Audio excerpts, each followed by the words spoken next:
on maybe like adjustments at all in communication with the secondary? Is that something that would typically go on in a bye week?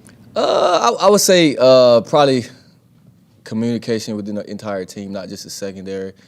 I feel like this is a week to kind of restart, reset ourselves to kind of, you know what I'm saying, okay, what did we do well, you know what I'm saying, what did we do bad, you know what I'm saying, kind of just self-scout. This is self-scouting week just so we can get back, kind of change this trajectory right here. Could you talk a little bit about the defense? Because it does seem in the last 5 or 6 weeks, things have not, it seems like things have regressed. You mentioned after the game about the blown coverages on the touchdown passes. So, I mean, what's been going on that the defense is not ascending right now? I mean, it's team sport, so you can't really, point fingers at whoever. But I would definitely say we could definitely tighten the screws a bit, as a unit. Just settle down, man, and just really be on every detail of the game. This is a game that's turned more, in my opinion, more mental than anything, So it can't be just running hit. It's not. It's thinking about, how am I getting set up this play? You know what I'm saying? How are they trying to attack me in the defense this play? So we got to just be more cerebral with stuff like that. What would you say you have done well defensively this year? Mm-hmm. What would you say you need to fix? You mentioned that a second ago. I would. We need to fix just being more consistent. Just the consistency is not there. We, as a unit, we make a lot of good plays, and you see a lot of flashes throughout most of the game. But it's when we get in those times where we really need everyone to really be on their stuff. Everyone needs to be conscious of that moment there. What we have done well, in my opinion, takeaways. I feel like we've really gotten after the ball this year. Our D-line is we can really, in the back end, we can really feel those guys up front, and our defense is much faster, we're really physical. So we just need to do the right stuff all the time. So. What's it been like this year, just playing next to Cisco, seeing him grow? Oh, it's great, man. I love when a young professional comes in the league and, like you say, he just grows from, game in and game out. Cisco is a guy, he's like I say, he's a young professional. He comes in, he takes it very serious. And I love to be around guys like that because when I'm out on the field, I know like there's guys out there that's prepared like I have. So could last week be one of those like light switch turned on kind of games for him? Yeah. I feel like, man, in this league, man, it's all about consistency, man. Like I just said, last game was last game. Now that's what you got to learn in this league, man. Every week you have to come out and prove yourself. Every week, it doesn't matter what I did last game. Good game last game, but this game, let's go. Let's have another game like last game. You know what I mean? Christian, you're going to come out of the bye and have basically 2 months of the season remaining. Mm-hmm. Where are you, and where do you see the team being mentally now compared to maybe going into the bye last year? How different is it right now, based on everything?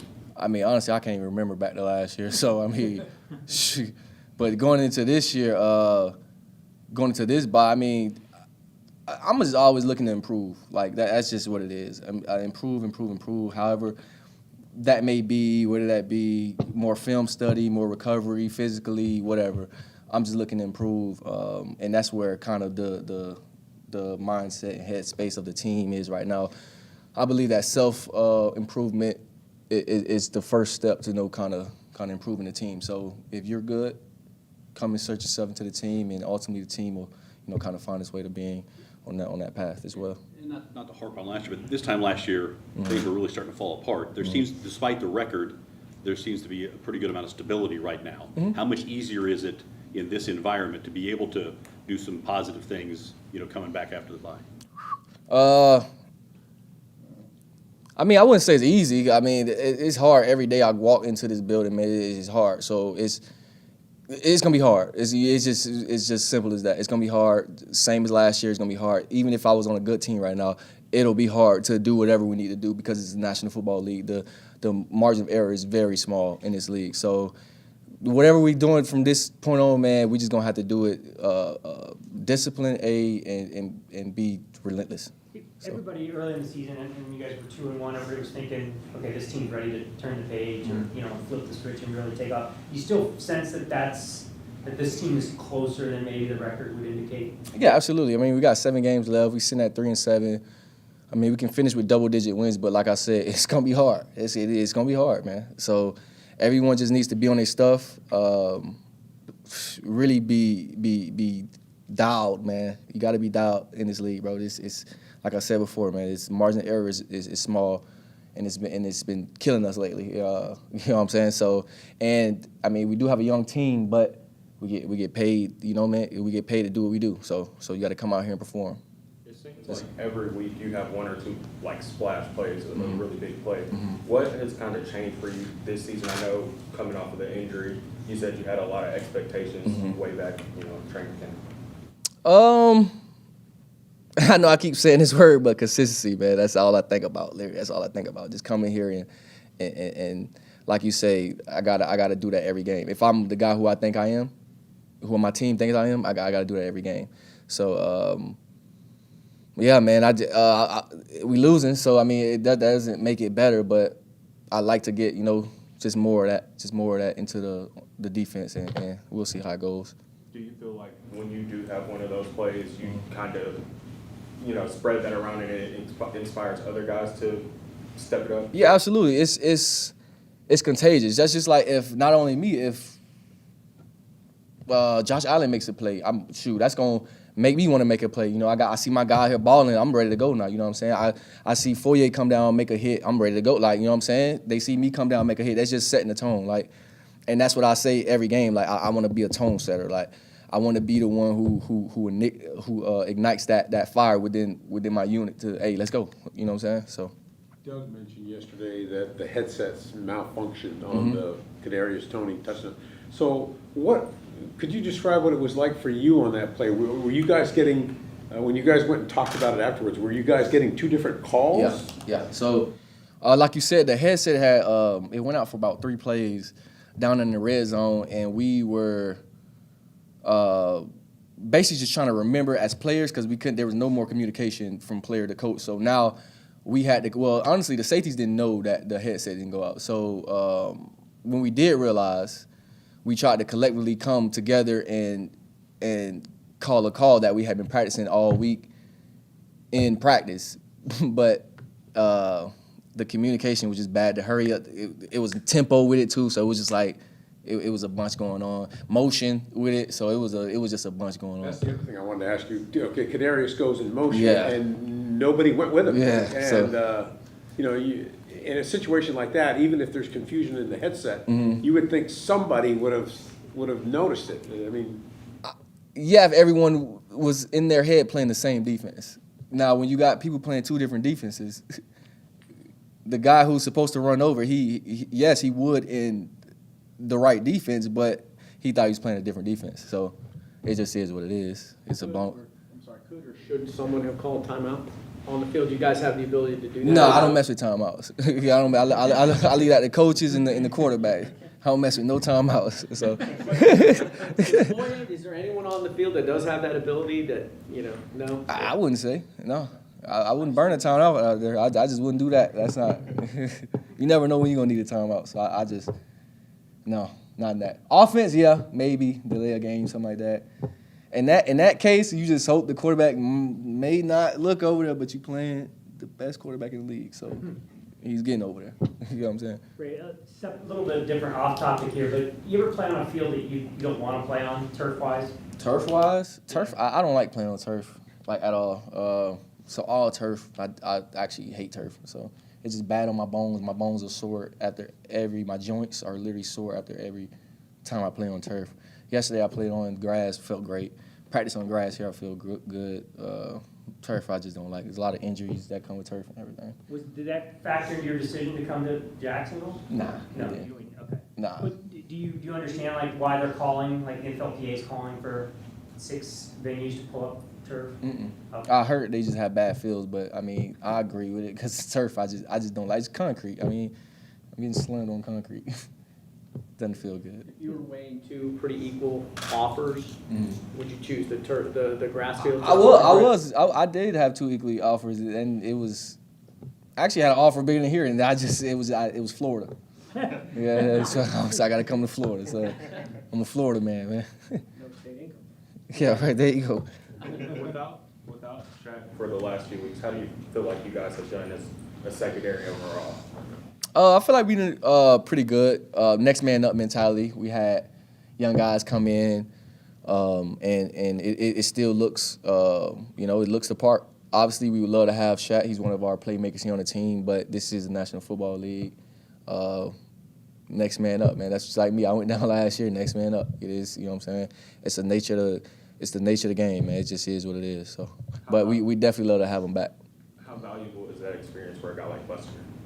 Oh, huge. Because, in my opinion, as soon as you can get in here right away and start playing football, you start learning. You know what I'm saying? That's when you really start learning, when you can really get thrown in those live situations. And, yeah, does learning mean I might have to get beat a couple times? It is what it is. These guys get paid too, you know what I'm saying? But the coaches have to realize that. Players have to realize that. But when you got guys that they might get beat sometime, but hey, I like his playmaking ability out here more. So which one do you give up? So it's kind of one of those things. All good. Thank you. All right, appreciate it. Yeah, I appreciate it. Yeah, thank you. You guys have been able to put together, a few good game performances, but you still, come out on the wrong side. In your opinion, what needs to change offensively for you guys to be able to start stacking some wins? Yeah, I think especially as of recently, it's kind of that slump that we've hit, kind of like the middle part of the game. I know on Sunday happened to us early, middle of the first, kind of going into the second quarter. We were trying to, figure out, what we could do offensively, converting on third downs, some missed opportunities, for us. And so we were able to get in the end zone, at the end before half. And, it takes us a little bit to get going. And when you're playing a good team like that, there's really no margin for that. And so I think that's for us is, really taking advantage of every time, we're able to step on the field. And, we have to stay on schedule. I kind of always talk about it, but it really is, a flow, for us offensively. And I think that's when we're, producing at our best. So, that's one of the things that, we definitely need to, hone in on and, really be critical on ourselves this week and, try to get better for the back half of the season. When you're losing games, but you may have a good game, like personally, is that hard for you to celebrate for yourself, to be happy that you are getting targeted, you are getting catches, you are getting touchdowns, but you guys aren't winning? Is that hard for you? And honestly, like after Sunday's loss, I was sick to my stomach. It hurts just as bad.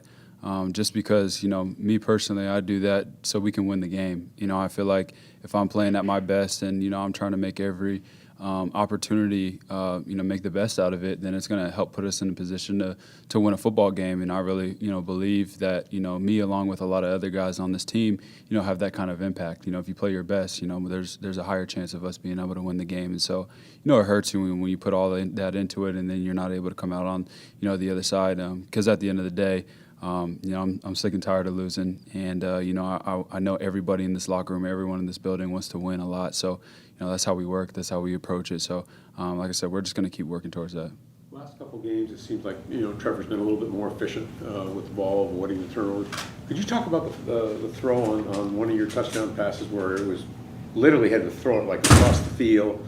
You're right there at the goal line, and the window's pretty small, but he put it in a perfect spot. Is it throws like that gives you guys confidence that this guy is going to get where he needs to go and take this team where it needs to go? Well, that's a perfect example of trust and trusting each other and one another. That's a route and a play that we've been working on since the day I stepped in the building, since, the staff has, installed the offense. It's a common red zone play that we love, and, haven't been able to call it, many opportunities this year, and, we were able to get it called, and we've repped it 1,000 times. And so I know, the ball's going to be at the front pylon, and so I got to beat my guy there, and Trevor did a great job by putting it there and putting it in a spot where only I can get it. So that's just trusting that the throw's going to be there, him trusting that I'm going to be there, that I'm going to win. And so those are the type of things that, obviously you love to see because that that spreads, in every other asset, of his game, not only his throws, but his checks, protection, communicating with guys. So, it's definitely, progress that you love to see. I know obviously you'd rather wins than individual accolades or anything like that, but career high in touchdown catches just 10 games in. Has your fit here in this offense been everything you kind of hoped it would be? Most definitely, and I feel like it's still kind of evolving, from where we started in the beginning of the season to the middle of the season to now. Week in and week out, Doug and Press do a great job of just kind of finding different matchups, not only for me, but for a lot of other guys, in our offense, because we are dynamic and we do have, guys that present that. So, I really like how it changes week in and week out, based off of what the defense gives us. And so, like I said, definitely looking forward to, building on that in the back half of the season. Do young players have to learn how to handle a bye week and how to, use it as a benefit rather other than just resting their bodies? Is there something about using that week to improve? Yeah, I definitely think that you have to learn, how to treat it. It also depends on, your situation. The veterans and, some of the guys that have been playing all season are going to treat it a little differently than, guys maybe on practice squad who's trying to become active. I know some of those young guys had, great work today, and they'll get some great work tomorrow, and, be able to just, get some live reps of some of the stuff that we've been doing. And, for us veterans and guys who have been out there playing, I think it's really important to give your body and your mind, rest, get away from the building, just kind of unplug for a little bit. Obviously keeping our goals, in the back of your mind and thinking about what you can do better for yourself personally to help the team get better in the back half of the season. But I'm a firm believer that it's really important to just kind of get away from the building and just unplug, because 7 games is a lot more games, and we have about 2 months more to go. So we all have to be at our best physically and mentally. How do you unplug? Sorry. How do you unplug? I get a. Sorry. Where? I'm fine to go try to find a place to go play some golf and get away with my fiance and just spend some time with the family and just unplug, turn my phone off, and do some things that I enjoy. We love going down by the water, and I love playing golf. So just doing that. I'm sure a lot of other guys would be doing the same, either going home or whatnot. But definitely looking forward to it. Dylan should be able to get you on TPC. Dylan's a plug. No, she doesn't. But she's a good supporter. Where is Trevor a better quarterback now than when the season started? I think it just comes with maturity, and I think also just the feel for the system in general. I think we're all kind of getting there, really knowing the ins and outs of this system, what works, what doesn't work. You're starting to see a common occurrence. We're 10 games in, so you're able to see how defenses are playing us, and just some of the tendencies and different blitzes and coverages and whatnot. And so last week and even Sunday, against the Chiefs, there were some times where Trevor's checking some things concept wise, individual routes, moving the protection up front to get to some things that he likes, and that's what you like to see. Oftentimes, younger quarterbacks, especially in a new system, the first couple of weeks, you're just calling the play that's called in the huddle. But as you mature and, you look at some of the guys that are veterans that have been in the system for a while, if they don't like the play that's called, and based on the look, when you break the huddle, they're able to get to a play that they feel comfortable with and that they like. And, more times than not, that play is going to be executed at a high level because that's what they're comfortable with. They can see they can play fast. And so that's one of the areas I've seen from him that's been really encouraging, is just putting everybody in the right spots to go out and succeed on that play. I know it was a couple of weeks ago, but what was your reaction when you saw the Calvin Ridley news? Oh, it's Calvin's a guy that I've known for a while. We're the same high school graduation class, and met along the camp circuit then, and then played against him while he was at Alabama, and he's one of the top guys drafted in that 2018 class, and so obviously amazing player, amazing route runner. Great dude as well. So really excited to be able to get him in the building. I think he's going to be a big piece for us, and this development of the offense. So like I said, excited to get him in here. When you think about your time here in Jacksonville, since this is your first season, just what stands out the most to you? I think number one, just the type of people that we have, in this building, in this locker room, on our staff. These guys are resilient, and Doug says it best. We're all handpicked to be here, and you see the commonalities between everybody. High character guys that go out and they play for one another, tough, smart football players, and so when you bring around the same kind of guy that you're kind of looking for, You know, you know you're building something special, and you know we know right now the season hasn't really gone the way we wanted to, but you know you don't really feel anybody giving up or kind of cashing it in. You know, everybody's still looking forward to, you know, what's in front of us. And those are the type of people you want to be around and you want to go to work with, because it is a long season. The NFL is hard. It's hard to win football games, but, you know, we're here to you know, produce championship level football. And so it's just all about believing, you know, that we can be the best. And so I think, you know, that's my favorite part, you know, so far about being here, is just being a part of, you know, a special group. What gives you the most hope that you guys are close to maybe getting this thing turned around, Individually?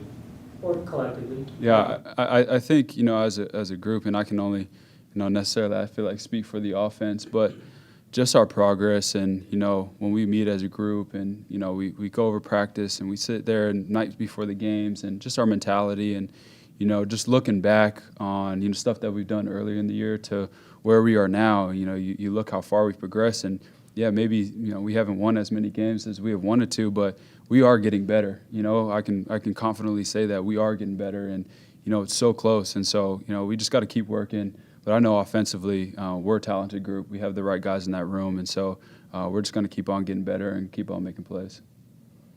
Good. Yep, appreciate it, guys. Yep. Thank you. Appreciate it. Yep.